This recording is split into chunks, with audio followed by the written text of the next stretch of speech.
कर्नाटक भी भारी बारिश से अछूता नहीं है। पानी का दबाव ऐसा है कि कर्नाटक का तुंगभद्र बांध का एक गेट ही बह गया। देखिए रिपोर्ट।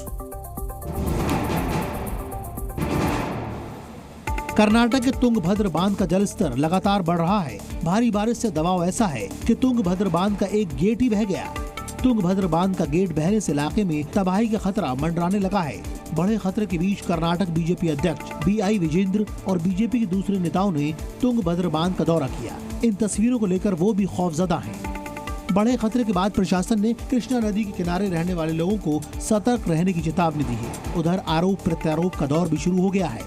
प्रशासन कह रहा है कि लगभग 35,000 क्यूसेक पानी निकल चुका है और कुल 48,000 क्यूसेक पानी बांध से निकाला जाएगा। इसलिए इससे किसी भी निचले इलाके में बाढ़ आ सकती है। तुंगभद्रा बांध का प्लान मद्रास प्रेसिडेंसी के एक British engineer sir Arthur cotton ने 1860 में बनाया था। वो चाहते थे कि इससे इलाके में सिंचाई सुविधा मुहैया कराई जाए, बिजली का उत्पादन किया जाए, साथ में बाढ़ रोकने के लिए इसे इस्तेमाल किया जाए। हैदराबाद और मद्रास प्रेसिडेंसी ने मिलकर 1949 में इसका निर्माण शुरू किया और 4 साल में ये बनकर तैयार हो गया। बात कर लेते हैं अब हरिद्वार की, जहां पर लगातार हो रही बारिश ने स्थानीय लोगों से लेकर यात्रियों और श्रद्धालुओं तक को मुश्किल में डाला हुआ है।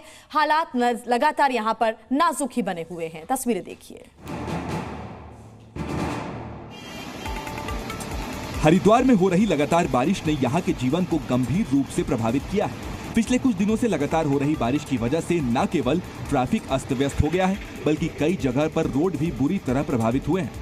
तेज बारिश की वजह से सड़कों में बड़े बड़े गड्ढे हो गए हैं। हरिद्वार में भी भारी बारिश की वजह से सड़कों पर मलबा बहकर आ गया है। सड़क के किनारे ठेला लगाने वालों को भी भारी परेशानी का सामना करना पड़ रहा है। स्थानीय प्रशासन ने भी हालातों को काबू करने के लिए एहतियातन उपाय किए हैं, लेकिन लगातार हो रही बारिश ने राहत के काम को पेचीदा बना दिया है। हरिद्वार आने वाले तीर्थ यात्रियों के लिए भी ये हालात परेशानी का सबब बन रहे हैं। कई श्रद्धालुओं को धार्मिक स्थलों तक पहुंचने में मुश्किल हो रही है। कुछ को ठहरने वाली जगहों पर पहुंचने में मुश्किल आ रही है। प्रशासन ने इन परेशानियों को ध्यान में रखते हुए आपातकालीन सेवाओं को सक्रिय कर दिया है।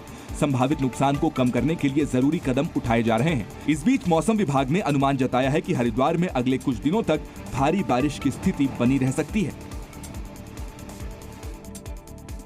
तो देखिए, उत्तराखंड की भागीरथी नदी में तेज बहाव की वजह से 2 महिलाएं बह गईं। तस्वीरें सामने आई और इस नदी में हुए हादसे के बाद स्थानीय लोग भड़क गए और सभी ने मिलकर बिजली निगम के खिलाफ विरोध करते हुए सड़क पर जाम लगा दिया। लोगों का ऐसा आरोप है कि बिना किसी सूचना के ही भागीरथी नदी का पानी छोड़ दिया गया, जिसकी वजह से अचानक नदी का जलस्तर बढ़ गया और फिर ये हादसा हो गया।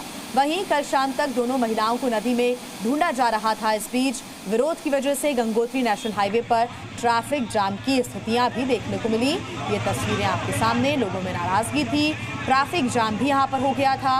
उत्तराखंड की भागीरथी नदी में तेज बहाव की वजह से 2 महिलाएं बह गई। उनको ढूंढने के लिए रेस्क्यू चलाया गया, लेकिन उनको ढूंढा नहीं जा सका। और आइए अब अगली खबर आपको बता दें। ये खबर है छत्तीसगढ़ से। छत्तीसगढ़ और मध्य प्रदेश के बॉर्डर के पास की तस्वीरें आई हैं सामने। छत्तीसगढ़ के मनेंद्रगढ़ जिले में लोग अपनी जान जोखिम में डालकर कैसे पुल को पार कर रहे हैं, उसकी तस्वीरें आप देखिए। नदी पर बने इस पुल में आमतौर पर बहुत पानी नहीं होता है, लेकिन इलाके में लगातार तेज बारिश हो रही है और इसी की वजह से नदी में पानी भर गया और पानी का लेवल इतना ज्यादा हो गया कि अब नदी पुल के ऊपर से बह रही है। फिर भी लोग इसी पुल का इस्तेमाल कर रहे हैं और अपनी जान जोखिम में डालकर रास्ता पार कर रहे हैं। तेज बहाव में कभी भी यहाँ कोई बड़ा हादसा हो सकता है।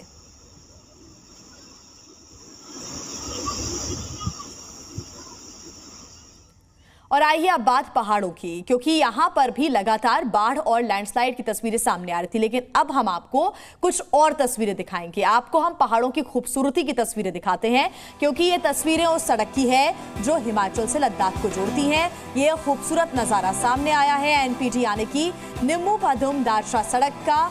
हिमाचल और लद्दाख को जोड़ रही ये सड़क 427 किलोमीटर की है और ये सड़क देश विदेश के सैलानियों को अपनी ओर आकर्षित कर रही है। फिलहाल इस सड़क का काम लगातार जारी है। फिलहाल यहाँ पर सफर करना खतरनाक है। अभी आप अपनी स्क्रीन से ही इन नजारों का आनंद ले सकते हैं।